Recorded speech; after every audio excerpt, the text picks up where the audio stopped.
నమస్కారం. ఘంటారావానికి స్వాగతం. ముందుగా ప్రధానాంశాలు. రాష్ట్ర దశాబ్ది ఉత్సవాలకు ముస్తాబైన రాజధాని అధికారిక గీతాన్ని జాతికి అంకితం చేయనున్న సీఎం.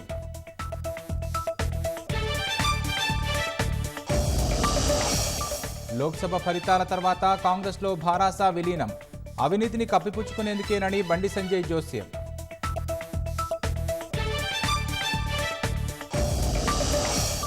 యాదాద్రిలో సంప్రదాయ దుస్తుల అమలు వాయిదా, భక్తులకు అవగాహన కల్పించిన తర్వాతనే అన్న ఈవో.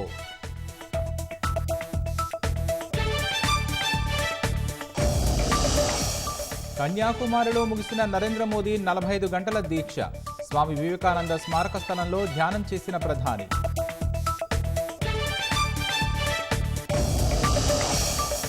కేజ్రీవాల్ మధ్యంతర బెయిల్ పిటిషన్పై తీర్పు రిజర్వ్, జూన్ 5న వెలువరించనున్న ఢిల్లీ కోర్టు.